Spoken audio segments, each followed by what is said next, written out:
Hi, my name is Amadi Chiagose Obina, and I'd like to share some thoughts with you.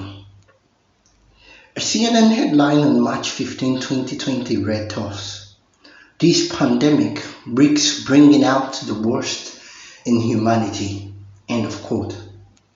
As the corona pandemic continues to spread and claim more lives, it is already evident the default natural selfish nature of most men.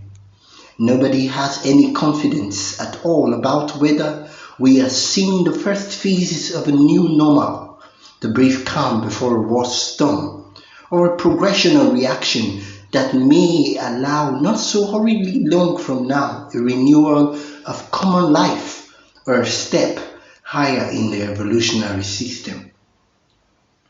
While some are cooking up conspiracy propagandas, evolutionary theories, religious adherents are pointing towards the end of the world. Whatever group you belong to, the reality is that cities around the world are bracing for a potential wave of infections. Stock and oil prices are tumbling, and experts in just about every global industry are fretting over the many supply chains that could be disrupted. From prescription drugs and surgical masks to rare earth metals, as the outbreak grows into an even wider epidemic. A woman at an Australian supermarket allegedly pulls a knife on a man in confrontation over toilet papers. And this was only at the early stage of a city lockdown. Prices of goods and services have spiraled up, some blown to unethical proportions. While families are stocking up, opportunities are seizing up the moment. As I witness the trend of things here in Nigeria, I am not surprised that many years ago we were more than willing to sell out our own people to the slave masters for umbrellas and alcohol. Many people blame the coronavirus epidemic on globalization and propose that the only way to prevent more of such outbreak is to deglobalize the world, build walls, restrict travels, reduce trade, ban sects and religion altogether. However, while short-term quarantine is essential to stop epidemics, the experts have said that long-term isolation will only lead to economic collapse without offering any real protection against infectious diseases or wars for that matter. The real antidote to epidemic is not segregation, they say, and more limitations, but rather cooperation, and I would add freedom in Christ.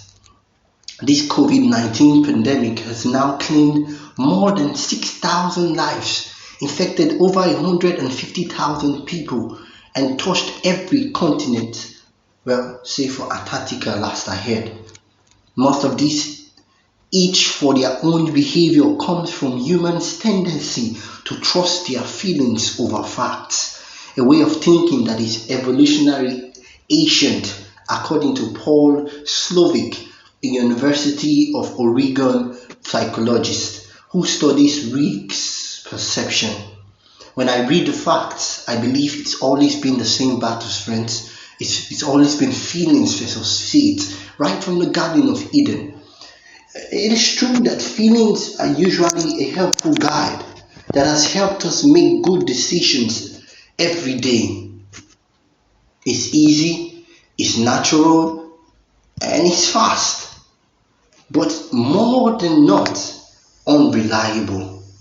You know, the Bible, in the book of Habakkuk chapter 2, the Lord answers Habakkuk's cry for justice when he said in verse 2, "Write the vision and make it plain upon tables, that he may run that readeth it." I'm pretty sure that the reality of the times that we're in, when cities are being locked down, Port Harcourt was shut down yesterday, going in and coming down, Delta State is following, and so many other states in Nigeria. It says, verse 3, that the vision is yet for an appointed time, but at the end it shall speak. And it is speaking now.